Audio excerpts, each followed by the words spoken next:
Maginot pointe à la ligne. Dans l'inconscient collectif, depuis plusieurs décennies, ce nom se trouve justement lié à une ligne de fortification voulue par le gouvernement français en 1929. Destinée à empêcher toute invasion extérieure, elle a été construite le long de nos frontières avec la Belgique, le Luxembourg, la Suisse, l'Italie et surtout l'Allemagne. Mais qui est véritablement à l'origine de ce projet? Aujourd'hui encore, beaucoup affirment qu'il s'agit d'André Maginot, dont ces fortifications portent le nom, une légende à laquelle il est grand temps de mettre fin.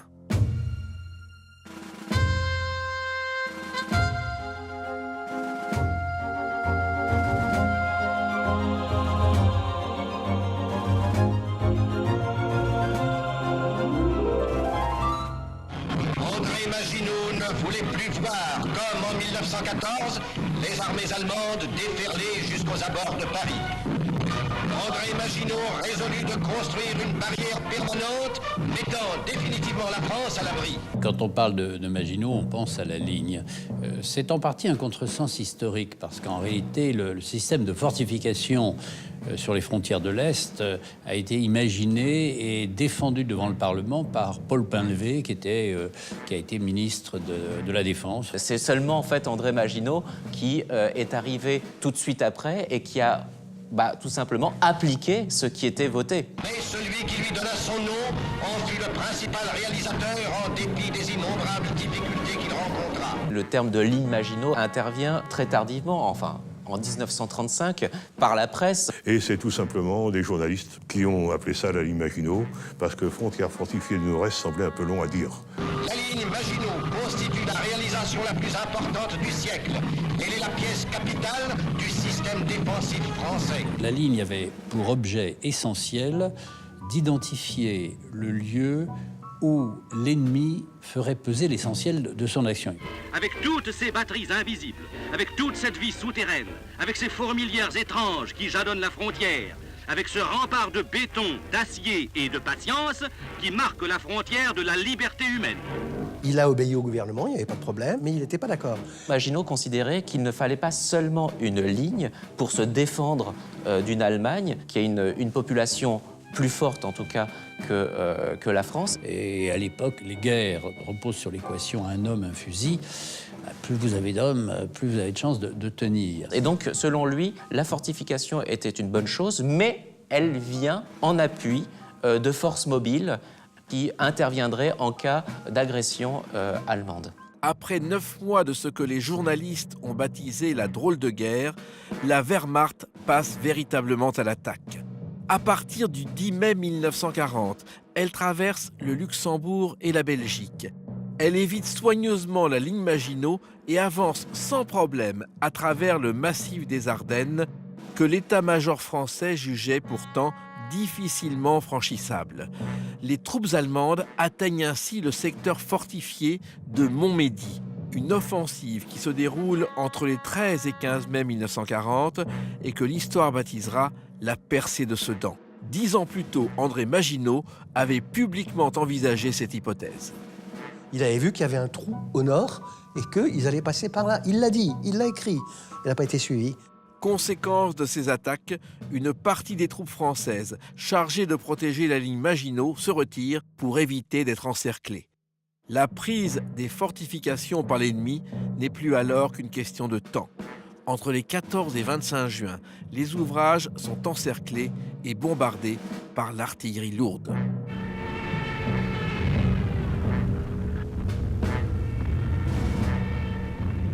Entre le 26 juin et le 2 juillet 1940, la ligne Maginot tombe aux mains de l'ennemi. Aujourd'hui, quand on enseigne cette tragédie dans les écoles, on ne rend pas à Maginot ce qui ne lui appartient pas. Dans l'enseignement secondaire ou même primaire, on ne parle pas d'André Maginot. C'est un homme, c'est un inconnu. On l'a oublié et ce qui est très curieux est resté la ligne Maginot, donc son nom est connu de tous les Français, mais on ne connaît pas l'homme André Maginot. Certainement parce que cette figure est trop associée à la ligne Maginot, qui est, dans la représentation des personnes, un échec. André Maginot est né à Paris le 17 février 1877. Mais en fait, c'est un Lorrain et surtout un Meusien. Petit, il allait passer ses vacances à Revigny, un petit village, une petite commune à côté de Bar-le-Duc. Revigny, et même pas une ville, c'est un village de la Meuse. C'est une petite mairie.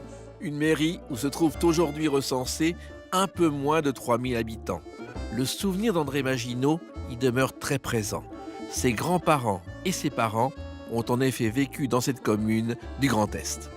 André Maginot avait des liens très, très charnels avec Revigny. C'est le lien même d'André Maginot jusqu'à la fin de sa vie, où il en a été maire. La grandeur d'André Maginot, elle est symbolisée par une statue de représentant qu'il est impossible de ne pas voir quand on arrive à Revigny. La statue de Maginot est très grande, elle est plus grande que nature, mais de toute façon, il faisait plus de 2 mètres. Quand il se déplaçait quelque part, on le voyait. Il dépassait d'une tête de tous ses concitoyens. Il ne faut pas oublier qu'à 1,98 m, à l'époque, c'était 1,62 m, la taille moyenne des hommes. C'est à Paris qu'il commence à grandir, entre un père qui exerce la profession de clerc de notaire et une mère professeur d'anglais. Il a fait des études au lycée Condorcet, était élève extrêmement brillant. Ensuite, il a fait ce qu'on appelait l'ENA de l'époque, l'école de l'administration, où il est sorti major. À 23 ans, il est parti en Algérie et il est revenu en France. Et le 9 décembre 1913, il a occupé son premier poste gouvernemental comme sous-secrétaire d'État au ministère de la Guerre. 1er août 1914, le gouvernement français décrète la mobilisation générale. Nous sommes à l'aube de ce qui va devenir la Première Guerre mondiale. Parmi ceux qui partent aussitôt sur le front, il y a André Maginot. Ce poste de sous-secrétaire d'État, vu son âge, aurait pu lui permettre de rester planqué. Comme il le dit lui-même, quand on représente le peuple, il faut que, vis-à-vis de ce peuple, on se monte à la hauteur, et surtout dans les moments difficiles. Il a voulu faire comme beaucoup d'autres, c'est-à-dire partir pour défendre son pays. Et donc, il s'est engagé dans son régiment comme simple soldat. Il est arrivé à Verdun, il a passé en revue les troupes, et le 2 août, il était devenu un simple soldat aux ordres du général commandant la place de Verdun. Verdun, au mois d'août 1914. Les civils sont évacués de ce qui représente une ville clé pour les Allemands. Elle se trouve en effet à 45 km très exactement de la frontière de son empire. Pour la protéger, la France a construit 43 forts et ouvrages militaires. 27 000 hommes sont chargés de protéger la route départementale ainsi que le chemin de fer local, le Meusien. En effet, c'est par là et pas autrement qu'une attaque ennemie peut se produire. André Maginot est soldat dans un régiment qui est territorial, en ce sens que c'est la Meuse qui a fourni les effectifs de son régiment d'infanterie. C'est un recrutement principalement local et Maginot est entouré de gens qu'il connaît. C'est des paysans qu'il a rencontrés dans toutes ses campagnes. Il est à l'aise. Et il fait surtout l'expérience du feu. En août 1914, la guerre entre la France et l'Allemagne n'est pas encore celle des tranchées. Des batailles sanglantes se déroulent entre des troupes qui commencent par tenter en vain de se déborder mutuellement. André Maginot mène aussi le combat sur le terrain. Affecté dans l'une des compagnies qui se trouvent aux avant-postes, il propose au général Coutanceau, gouverneur de la citadelle de Verdun, de créer des patrouilles capables d'agir discrètement sur le terrain. Il sélectionne une vingtaine de soldats qui constitueront ses troupes d'élite. Il va ainsi mener des actions qui, à leur modeste échelle, permettent de remporter des victoires symboliques. Nous sommes dans le village détruit de Bézonvaux. André Maginot, pendant sa période militaire, avait établi son PC pour lancer ses patrouilles. Donc toutes les patrouilles partaient de Bézonvaux vers les lignes allemandes. Et avec ces patrouilles, ils vont titiller, en quelque sorte, tâter la résistance allemande. Et finalement, c'est très utile parce que cela fixe des unités allemandes qui au lieu d'être là où la bataille fait rage, sont bloqués dans la Wavre. Il a mené des actions dans les lignes ennemies. Et comme je dis toujours, il est l'ancêtre des commandos, les fameux commandos de chasse d'Algérie et autres. C'est lui qui les a lancés à Verdun. Et très rapidement, ses qualités en ont fait un caporal, puis un caporal-chef, et il a terminé avec le grade de sergent. André Maginot et ses soldats s'illustrent aussi à Mocheville, puis à Gincray, des communes où vivent en temps de paix une petite centaine d'habitants. Ils gagnent enfin une bataille dans un périmètre voisin, le bois de Maucourt. Et à Maucourt, il a une offensive avec très peu d'hommes qui font que les Allemands quittent les 3 villages, mais c'est évidemment une victoire éphémère parce qu'assez rapidement, l'Allemand réagit. Une série de victoires qui se termine brutalement le 9 novembre 1914.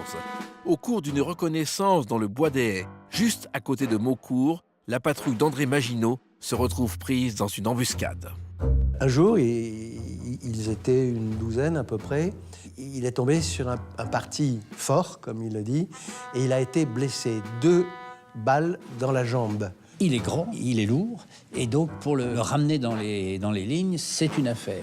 Normalement, il devait être laissé pour mort. Il le dit d'ailleurs. Il dit à ses hommes, je vous ordonne de vous replier, moi je reste ici. C'est leur chef.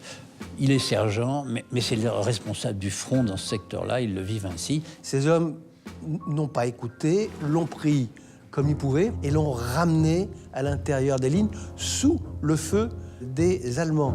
Le caporal Bourri et le soldat de première classe Robert lui ont ainsi sauvé la vie.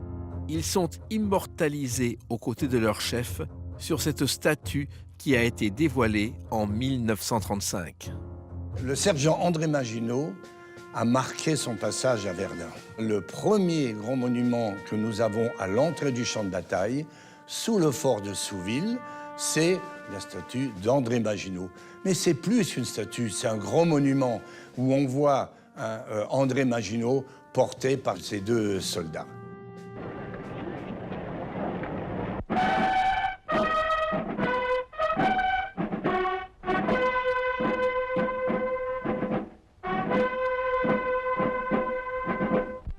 Les pentes du fort de Souville, non loin des lieux où il a combattu et souffert.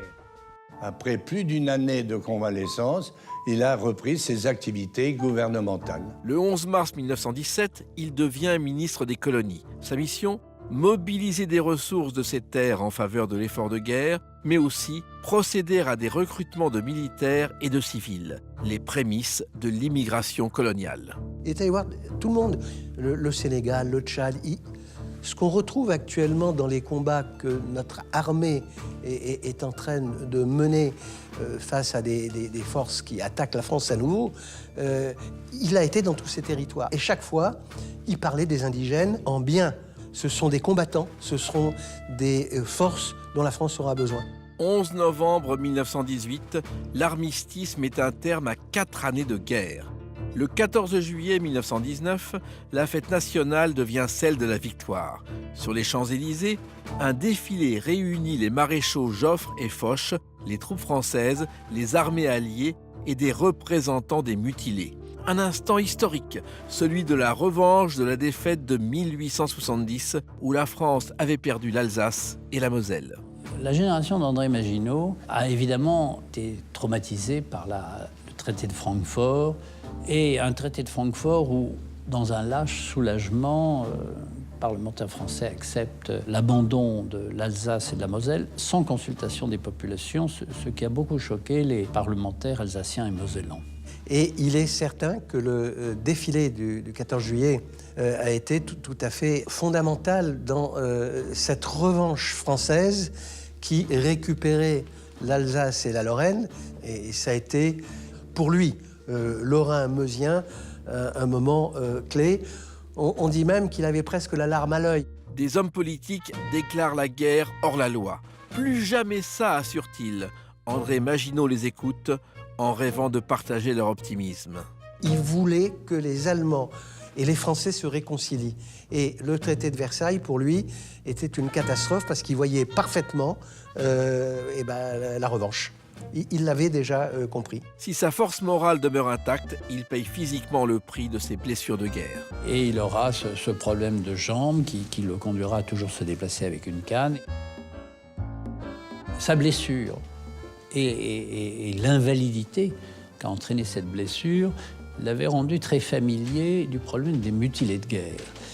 Et dès avant la fin de la Première Guerre mondiale, comme parlementaire, il a pris des initiatives pour que la République française organise l'indemnisation des blessés, des mutilés et d'une façon générale des anciens combattants. Et en 1920, en janvier 1920, il est devenu ministre des Pensions. C'est lui, et lui seul, qui a eu l'idée de dire mais il faut qu'on fasse un ministère. Sa gloire est surtout d'avoir été le ministre des anciens combattants qui a mis en place le système de pension. Aujourd'hui, on est habitué, tout le monde a sa carte vitale dans la poche, tout le monde a sa petite mutuelle. Bon, tout cela n'existait pas à la fin de la Première Guerre mondiale. Avant, il y avait des organismes privés, il y avait semi-publics qui aidaient les veuves, qui aidaient, mais rien d'officiel. Nos blessés, quand ils revenaient du front, eh bien, étaient, je ne dis pas laissés à eux-mêmes, livrés à eux-mêmes, mais ils étaient quand même bien abandonnés. Au départ, le gouvernement ne l'entend pas ainsi. André Maginot mène un combat verbal souterrain pour que la Chambre des députés vote une loi permettant d'attribuer des pensions conséquentes à ceux qui se sont sacrifiés pour la France. Là, il a décidé d'aider les pensionnés, les veuves de guerre, les enfants orphelins. Il y a, au lendemain de la Première Guerre mondiale, 3 millions de pensions qu'il faut régler. Seulement l'administration, lorsqu'il prend en charge ce ministère, gère à peu près 30 000 dossiers. Et Maginot, homme politique, a mobilisé ses talents d'organisateur. Il va mettre en place une administration digne d'une usine, pour reprendre ses mots. Il n'y avait pas d'Internet à l'époque, hein. Des photocopies, ça n'existait pas. Donc il avait une armada de petites mains qui travaillaient pour lui et des relais dans toute la France. Et donc, Maginot va doubler et redoubler d'efforts en tenant des permanences dans des préfectures, en allant au contact direct de la population, ce qui fait que les dossiers passent très rapidement. On raconte qu'au ministère, les gens n'en pouvaient plus et au bout d'un moment s'arrêtaient parce qu'ils ne pouvaient plus travailler. Et lui, avec ses 1,98 m, il était là, jour et nuit. C'est lui qui décidait et c'est lui qui boostait l'ensemble de ce réseau. En moins de 3 ans, ce sont 3,5 millions de dossiers qui ont été traités. Et progressivement, il a mis en place l'ensemble des textes qui régissent encore aujourd'hui le droit à réparation. Parmi ceux qui ont participé à cette tâche gigantesque, il y a des membres de ce qui s'appelle alors la Fédération nationale des associations françaises. Elle réunit exclusivement des anciens combattants. Il avait besoin d'une fédération qui avait du monde, qui pouvait lui remplir des dossiers. La Fédération Maginot, c'est la plus ancienne association d'anciens combattants. Elle a été créée en 1888 à Marseille. À l'origine, c'était une fédération, j'allais dire un petit peu locale, fondée autour de l'hôpital du Pharaon, qui a été longtemps le temple de la médecine tropicale. Donc c'est autour des blessés revenant des expéditions coloniales que s'est créée la fédération. Et c'est en 1919 que André Maginot a pris la présidence de cette association. Et en 1954, donc, cette association d'anciens combattants a pris le nom de Fédération Maginot. Et nous avons pris ce nom justement pour tenter de défendre sa mémoire, car franchement, il ne mérite pas qu'on le couvre d'opprobre avec cette ligne Maginot qui n'a servi à rien. Le nom d'André Maginot mériterait en revanche d'être associé à ce qui demeure aujourd'hui un symbole du sacrifice pour sa patrie. Un hommage symbolique aux soldats morts pendant la Première Guerre mondiale et qui dorment pour toujours dans 2900 petits cimetières. On a voulu faire un monument aux anciens combattants de 14. Et on voulait le mettre au Panthéon. Et est né, alors c'est pas du tout Maginot, C'était des journalistes de l'époque qui ont dit, mais finalement, l'Arc de Triomphe, ça peut être que ça. Et il a adhéré très vite à l'idée en disant, oui, c'est une bonne idée. C'est en tous les cas lui qui l'a organisé. Cet hommage aux soldats inconnus qui représentait tous les soldats et qui, par définition, n'était pas ni un chef, ni quelqu'un qui était exceptionnel par ses combats. C'était un citoyen parmi d'autres et qui faisait partie de ce 1,5 million de Français qui ont donné leur vie pour que le territoire reste indépendant. Et c'est lui qui a imaginé ce rituel fabuleux de tirage au sort. C'est à Verdun, le 10 novembre 1920, que fut désigné parmi 8 corps le soldat inconnu. L'idée de tirer au sort un ancien combattant inconnu mort pour la France, ça c'est lui.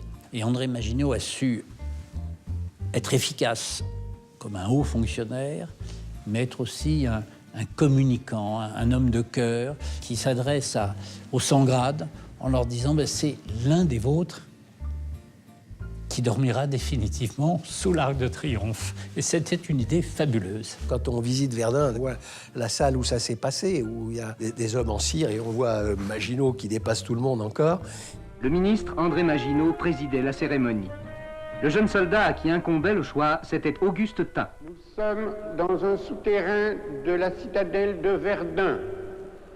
Monsieur Maginot m'a fait l'insigne honneur de me désigner pour choisir celui des 8 cercueils qui représenterait le soldat inconnu. Il a pris un sergent, le sergent Tin, et il lui a dit, voilà, il faut que vous choisissiez parmi ces cercueils celui qui sera à jamais inhumé sous l'Arc de Triomphe. Monsieur Maginot m'a remis un bouquet en me disant: le cercueil sur lequel vous déposerez ce bouquet sera celui qui ira sous l'Arc de Triomphe pour immortaliser tous les morts de la guerre. Et le brave Tin sait pas trop quoi faire, alors il fait des calculs savants. J'ai déposé mon bouquet sur le 6e cercueil. J'ai pensé à additionner les chiffres de mon régiment, le 132. Faisant partie du 6e corps d'armée, j'ai pensé à désigner le 6e corps. Et finalement, il le pose avec, on le voit encore, des larmes dans les yeux, parce que pour lui, c'est quelque chose d'extraordinaire de choisir un soldat inconnu. Depuis 1920, il est le fils de toutes les mères qui n'ont pas retrouvé leur fils. Il est l'époux de toutes celles dont le foyer a été prématurément brisé. Qui était-il, celui qui fut choisi? Était-il lorrain, béarnais, savoyard? Nul ne le saura jamais. C'était un mort parmi des millions d'autres. Après l'hommage d'une foule immense et silencieuse, le cortège se dirige vers le Panthéon avant de traverser la Seine en direction des Champs-Élysées. L'objectif final, le lieu qu'en souvenir de Napoléon, on appelle encore la place de l'Étoile. 11 novembre 1920. Après les cérémonies d'usage, la dépouille du soldat inconnu, symbole des enfants de France disparus dans la tourmente, reposait à Paris, sous l'Arc de Triomphe.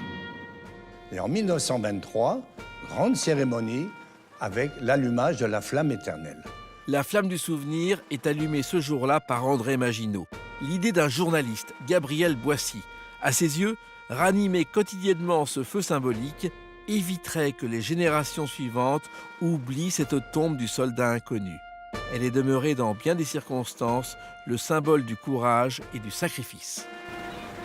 Autour de la dalle sacrée, le général Gouraud, le colonel commandant le 1er régiment d'infanterie coloniale du Maroc, le président des anciens combattants du régiment, en un symbolique rapprochement des conquérants et pacificateurs de notre empire et de ses défenseurs d'aujourd'hui, raniment la flamme.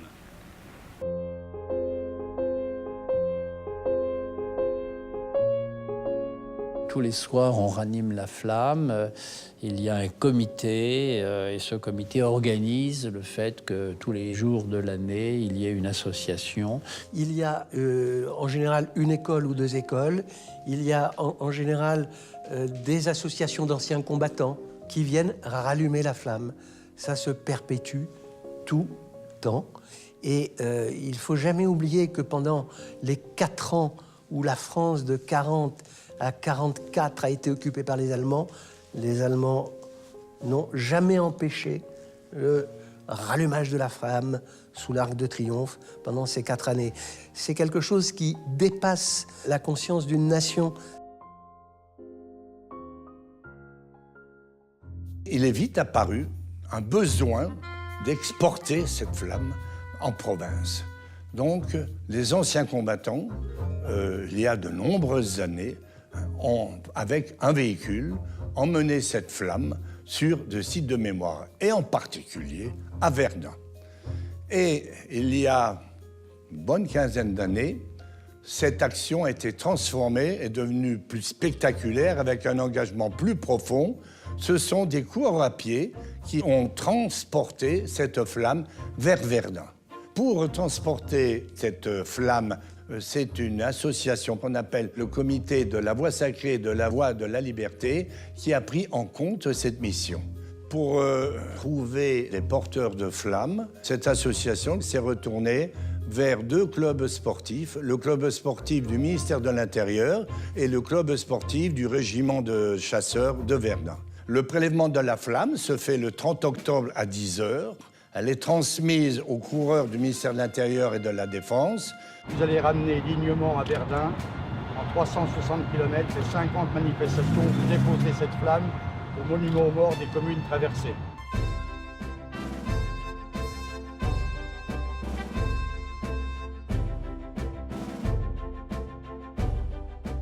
Beaucoup de maires, d'associations de villages, de communes souhaitent faire une cérémonie. Donc la flamme s'arrête de jour comme de nuit. Il y a certains endroits où la cérémonie se fait à 2h ou 3h du matin avec de nombreux habitants du village.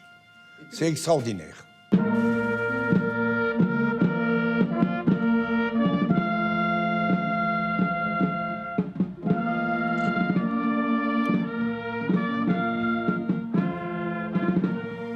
Elle passe à Revigny, où elle est accueillie le 31 octobre au soir, à 19h, où se déroule une grande cérémonie devant le monument d'André Maginot. La flamme qui a été prélevée le 30 octobre à 10h à l'Arc de Triomphe, elle va être remise à monsieur le maire et au président de la Fédération Maginot, puisque nous sommes ici dans la patrie d'André Maginot, qui alluma, lui, pour la première fois, cette flamme le 11 novembre 1923.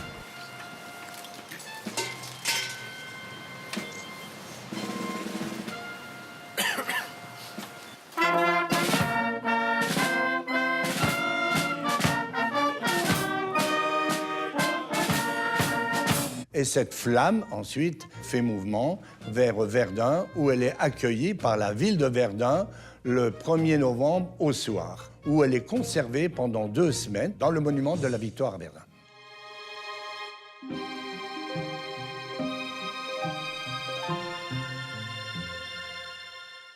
La flamme de la politique brille encore et toujours dans les yeux d'André Maginot. En juillet 1929, il est nommé ministre de la Guerre. Il milite pour un réarmement indispensable de troupes françaises dont il sait les faiblesses. Pour y parvenir, il se bat de toutes ses forces, enfin, celles qui lui restent. C'est un homme qui a été éprouvé par la vie, sa blessure. Il a toujours énormément souffert de sa jambe. Et on le voit, les traits très tirés. C'est un homme très diminué. Au fait de ses activités, de ses fonctions, de ses responsabilités, une courte maladie l'a emporté et il est mort le 7 janvier 1932. Il va mourir à l'hôtel de Brienne, c'est-à-dire là où réside le ministre de la Défense. On a raconté des tas d'histoires sur la mort d'André Maginot, qu'il aurait été empoisonné. On parle d'huîtres qu'il aurait mangé, qui étaient... En fait, personne n'en sait rien. C'est pas un empoisonnement, c'est sûr. Non, il n'a pas été empoisonné. Il était au bout du rouleau. Il avait trop travaillé. C'était un homme qui travaillait 18-20 heures par jour quand même, et il n'en pouvait plus. Son corps sera emmené sur un chariot d'artillerie, tracté par des chevaux, de l'hôtel de Brienne à la cathédrale des militaires, c'est-à-dire la cathédrale des soldats, Saint-Louis des Invalides. André Maginot, nous apparaît comme le symbole même du patriotisme. Puisse cette pensée apporter une consolation à la douleur de sa fille, de sa mère, de tous les siens, et à la tristesse de ses amis. Il était extraordinairement populaire et il suffit de voir les photos de ses obsèques à Paris, où sont plusieurs dizaines de milliers d'anciens combattants qui l'ont accompagné. Et quant à Revigny, Revigny débordait de milliers d'amis, de gens qui respectaient André Maginot et qui sont venus l'accompagner pour son inhumation dans le petit cimetière de Revigny.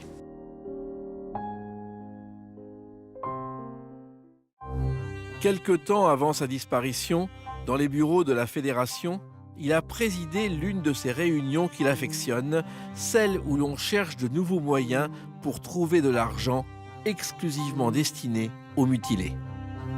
Et l'idée a germé pour la création d'un service, d'une structure qui apporterait de l'argent. Et en 1933, ça a été la création de la Loterie nationale. Les 5 millions, le gros lot de la 3e tranche de la Loterie nationale, ont été émis par la Fondation nationale des mutilés, victimes de la guerre et anciens combattants, dont le président était André Maginot. Le système de loterie nationale a été confié aux anciens combattants, donc déjà dans l'entre-deux-guerres.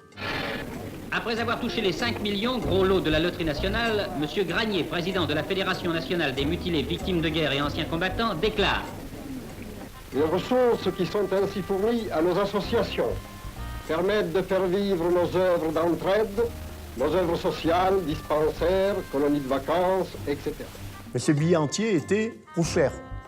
Ils étaient trop chers pour le kidam moyen. Alors donc, du même coup, l'idée a germé chez les anciens combattants. Puisque c'est trop cher, eh bien, nous demandons l'autorisation de faire ce que tout le monde maintenant connaît ou a connu, le fameux 10e de la Loterie nationale. En fait, c'était un 10e du billet entier. Le billet gagnant avait été acheté dès le début de l'émission par l'association des gueules cassées et réparti en 10e, formule qui semble séduire de plus en plus le public. Et ils étaient vendus souvent par des veuves de guerre, parfois par des anciens combattants mutilés, dans des petites guérites. Ça a été un succès énorme jusqu'à ce que le PMU arrive. Et quand le PMU est arrivé, les Français ont dit « Oh, c'est mieux le PMU quand même ». Et ils ont préféré jouer au PMU. Une autre voie s'ouvre pour recueillir des fonds avec un jeu dont le slogan à sa création est « Ça peut rapporter gros ». Un voyage avait été organisé pour permettre une rencontre entre les anciens combattants français et leurs homologues allemands. La fédération a découvert que les Allemands faisaient un loto. Et ils ont trouvé ça fantastique. Et donc, il serait bon qu'en France, on fasse la même chose. Ça a été proposé au ministre qui a dit « Ah oui, c'est une bonne idée ». Et ils ont lancé le loto national. La loterie nationale n'est plus ce qu'elle a été et le loto a précisément pour objet d'assurer une modernisation, une rénovation de la loterie nationale actuelle. Et c'est comme ça qu'est née la Française des Jeux, lancée par M. Pompidou, président de la République, en disant « Oui, c'est un bon truc, ça rapporte de l'argent, c'est bon ». C'était une société par action. Donc il fallait que nous soyons autour de table. Il fallait donc apporter notre manne financière. Pas facile. Et alors les anciens combattants ont emprunté. Même un président de Maginot à l'époque a hypothéqué ses biens.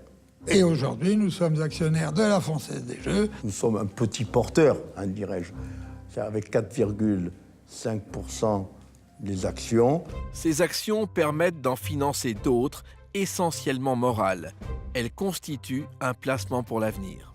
Le mémorial occupe une place importante dans les actions de Maginot. La Fédération Maginot joue un rôle essentiel dans le paysage éducatif. La jeunesse, pour nous, est essentielle. Et nous pensons que nous avons un devoir de formation à son égard. Pour ce faire, nous avons un moyen qui est tout simple, c'est le voyage de mémoire.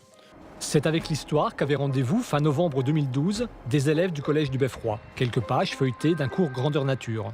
Première visite, celle du mémorial Alsace-Moselle pour comprendre le passé et construire le futur. Le site évoque l'histoire de la région, c'est-à-dire l'Alsace et la Moselle, l'histoire de la population, ce qu'ils ont vécu. Un coup ils étaient français, un coup ils étaient allemands, ils redevenaient français. Donc la vie et les souffrances endurées par les populations et les enfants.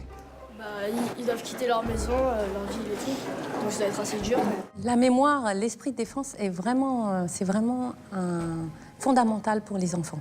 Raconter aux enfants ce qu'était le conflit et la guerre, c'est quelque chose de toujours très compliqué parce qu'il y a beaucoup de fantasmes, souvent rapportés par les grands-parents. Les enfants doivent ancrer leur quotidien dans l'histoire. Ils doivent savoir où ils vivent, d'où ils viennent. C'est comme ça qu'ils se construisent en tant que citoyens. Second site visité, celui de l'ancien camp de travail de Natzwiller. Ici, c'est un site de mémoire, bien sûr, mais un site impressionnant, c'était la mort. La mort, la faim des personnes, parce qu'ils ne voulaient pas travailler, ils voulaient tout simplement résister. Ils exprimaient un désaccord, on les tuait pour rien. Parler de la guerre aux enfants, c'est parler des morts, mais aussi essayer de comprendre comment il y a eu la guerre et pourquoi il y a eu la guerre. J'ai un groupe de travail et je développe des voyages mémoriels pour les directeurs d'école. Une fois par an, je les emmène dans plusieurs lieux. Je les ai emmenés à Verdun, je les ai emmenés à Romanche. Là, la rentrée, nous allons aller dans la Somme. C'est en venant sur le terrain qu'on incitera, on motivera le mieux nos responsables. Aujourd'hui, à Albert, nous débutons un voyage qui nous permet, nous, directeurs, de voir dans quelle mesure on peut amener des classes. Et je crois qu'ici, effectivement, le musée est fait pour des enfants parce qu'il regorge d'objets, de photos, d'images, d'autant que la présentation sous la forme d'un tunnel qui rappelle un petit peu les tranchées est assez agréable. Encore faut-il évidemment que le voyage soit pris en charge et c'est souvent grâce à la Fédération Maginot que les voyages des écoles parisiennes sont pris en charge. Je fais ça en début d'année pour que les directeurs puissent travailler avec les équipes pour développer des projets à destination des enfants autour de la mémoire. La Fédération Maginot finance un voyage sur un site de mémoire à la liberté de l'établissement scolaire. Et en contrepartie, l'établissement scolaire fournit un travail de mémoire. Non pas un compte-rendu de voyage anecdotique, mais un ressenti, l'émotionnel, l'interprétation de ce qu'ils ont vu sur le site de mémoire. J'ai ressenti beaucoup de tristesse. Il y avait beaucoup de tombes. Moi, ça m'impressionnait. Et puis, je m'imaginais à cette époque. Les enfants sont passionnés, sont vraiment intéressés par leur histoire. Et ça crée une dynamique pour les classes qui participent à ce genre de projet. Nous avons reçu un héritage de nos anciens, de nos parents, et maintenant notre rôle, c'est de transmettre à ces jeunes. Connaître son histoire, c'est une façon de ne pas en être prisonnier. On fera nos propres erreurs, mais au moins on ne fera peut-être pas celles de ceux qui nous ont précédés. Ces voyages, destinés à former la jeunesse, se poursuivent en classe à travers des devoirs de mémoire. Des jurys vont ensuite en tirer la leçon. Ces travaux sont vérifiés, corrigés par des jurys nationaux, et les 14 meilleurs travaux, les lauréats, sont invités à Paris un week-end où ils reçoivent leur récompense dans le salon d'honneur de l'Hôtel de Ville de Paris. Ce 24e prix de la mémoire et du civisme, André Maginot, président de la commission de la mémoire. Nous allons commencer par la catégorie école élémentaire. Il y a plusieurs concours dans les écoles. Le plus ancien concours, celui qui est né dans les années 60, c'est le concours national de la résistance et de la déportation. Mais aussi, vous avez des associations d'anciens combattants, et notamment la Fédération André Maginot, qui crée un concours de mémoire et du civisme auquel peuvent participer des élèves du premier degré et du second degré. Le jury a été impressionné par la qualité de vos travaux, qui a nécessité un investissement important pour les enfants. Il a apprécié son originalité avec des informations qualifiées d'essentielles. Ce carnet constitue un réel document de référence. C'est un élément très fort aussi pour les élèves parce que, certes, pour les Parisiens, ils connaissent la mairie de Paris, mais pour ceux qui habitent en province, eh bien, c'est la première fois qu'ils voient l'hôtel de ville de Paris. Pour les jeunes gens qui viennent aujourd'hui pour la première fois dans les heures de la République, Ils peuvent admirer ce superbe bâtiment. L'ancien monument qui était là a brûlé et il a été remplacé par ce bâtiment superbe dans lequel nous sommes aujourd'hui. Un autre bâtiment historique où la mémoire d'André Maginot a été honorée en 2018, les Invalides. Cette année, nous avons la chance de pouvoir baptiser une promotion de plus de 300 jeunes sous-officiers du nom d'André Maginot.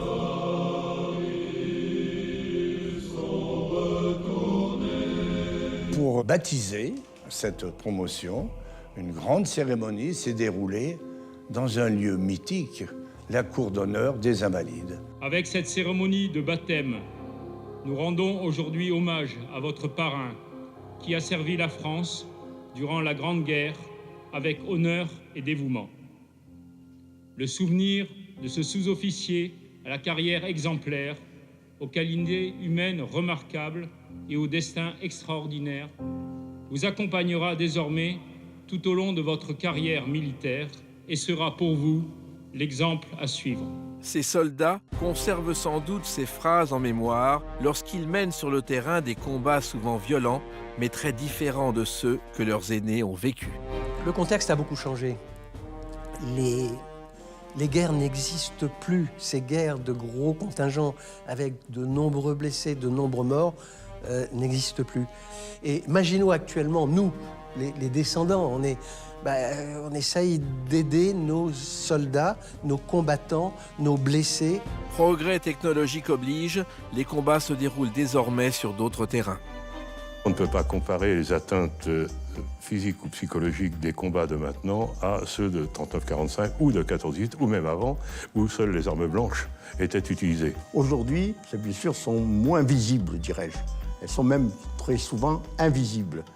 Ce sont les blessures dites à caractère psychologique pour l'essentiel et qui sont très traumatisantes pour ceux qui en sont les victimes. Le fait de voir des camarades blessés, le fait d'être pris dans des embuscades très souvent, le fait de voir des explosions d'EI avec des camarades blessés ou tués, ça crée donc des cauchemars récurrents. Et puis il y a aussi des symptômes de dépression, donc tristesse, isolement, parfois de l'agressivité, de l'irritabilité, voilà, ce genre de symptômes.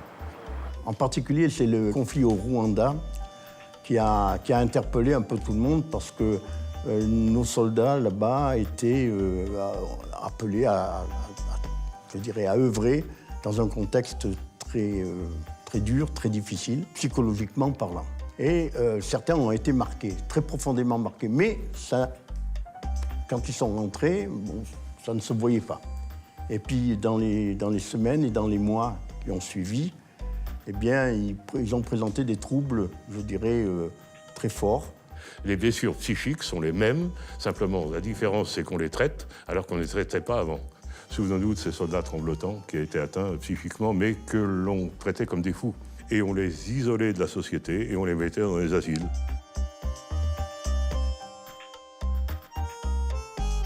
Les blessures d'ordre moral, psychologique, ce qu'on voudra, sont traitées, suivies, soignées. Aujourd'hui, c'est plus tabou, c'est plus trop montré du doigt le fait d'aller toquer à la porte du psychologue pour avoir une écoute, pour avoir un conseil ou simplement pouvoir parler à quelqu'un de neutre par rapport à ce qu'il peut vivre au quotidien. Toutes les confrontations à la mort que peuvent avoir les militaires engagés, que ce soit suite à des décès de camarades, des blessures graves ou des prises à partie, des IED qui explosent lors de passages de convoi.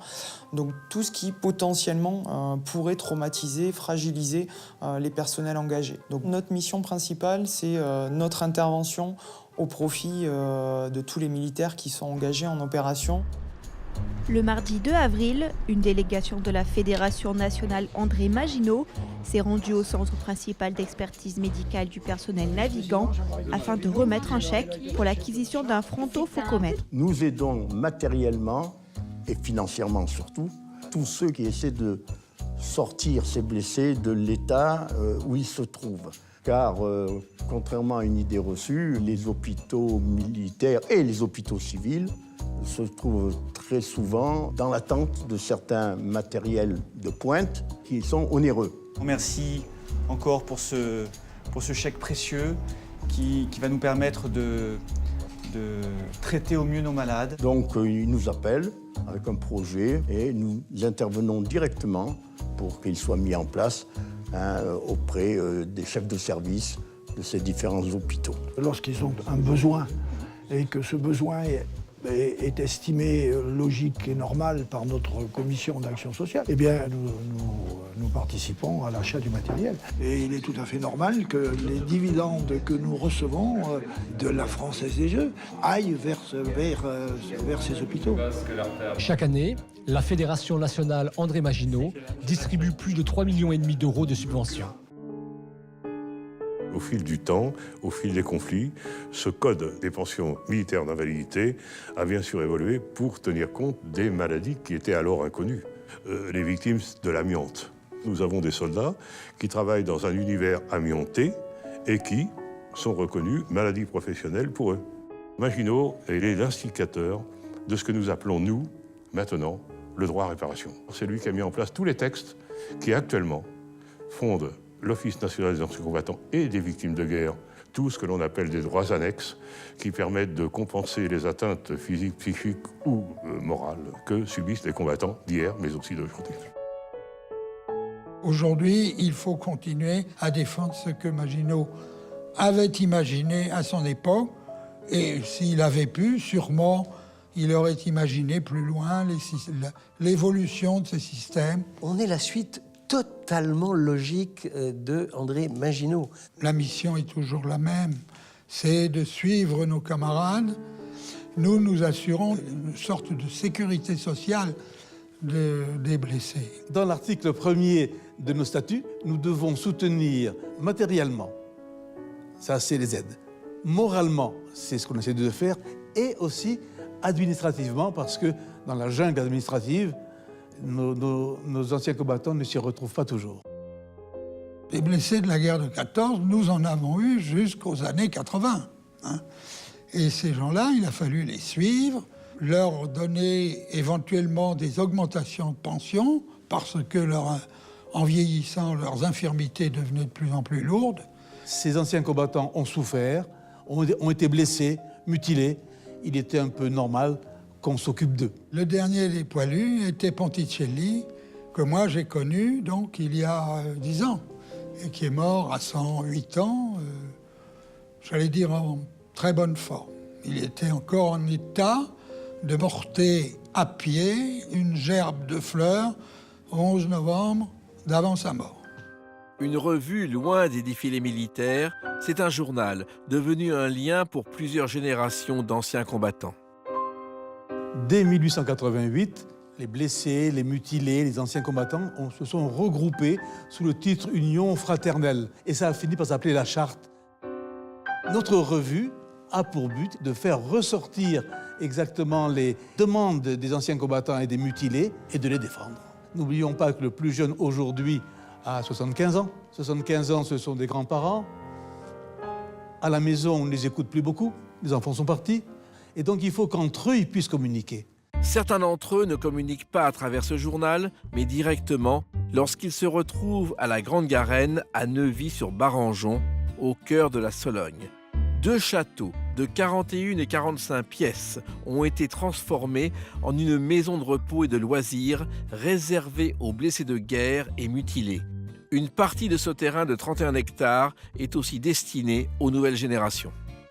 Nous avons aussi installé dans notre domaine de la Grande Garenne, en Sologne, une maison des jeunes qui nous permet d'accueillir des classes, des groupes de jeunes, de 80 jeunes, qui pendant une semaine, voire 15 jours, peuvent avoir des activités de découverte, de mémoire et d'activités de terrain. Le devoir de transmission d'une fédération qui, voici 20 ans, a acheté le fort de la Pompelle. Elle a financé sa transformation en musée de la Première Guerre mondiale, puis l'a offert à la ville de Reims pour 1 franc symbolique. Alors le fort de la Pompelle est donc à la sortie de Reims. Le fort a subi des attaques très puissantes lors des offensives allemandes sur Reims. Et pour une partie des anciens combattants de la guerre de 14, Ces allers-retours sur le fort de la Pompelle étaient vraiment symboliques des combats qui se sont passés pendant cette guerre. La Fédération Maginot a pensé que c'était son devoir de reprendre, racheter ce fort, le retaper pour en faire un monument pour l'avenir.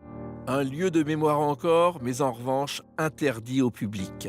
Des bureaux, des salles de réunion où d'anciens combattants sur le terrain mènent désormais des batailles administratives pour aider ceux qui, aujourd'hui comme hier, et sans doute demain, ont choisi de consacrer leur vie à en défendre beaucoup d'autres. Cet immeuble est le siège social de notre fédération d'anciens combattants. Cet immeuble, la fédération l'a acheté au MRP, Mouvement Républicain Populaire, qui a tenu ses assises ici entre 45 et 60 et quelques. Chaque fois que je viens ici, je suis toujours en extase devant les dorures. Et puis je me dis finalement, nous les anciens combattants, on a bien le droit d'être dans un bel immeuble. Je pense que Maginot, aujourd'hui, il pourrait être fier de ce que nous faisons, comme nous le sommes, nous. Il avait monté un système qui, finalement, entretient les victimes de guerre depuis un siècle. Et qui marche. Peut-être grâce au loto.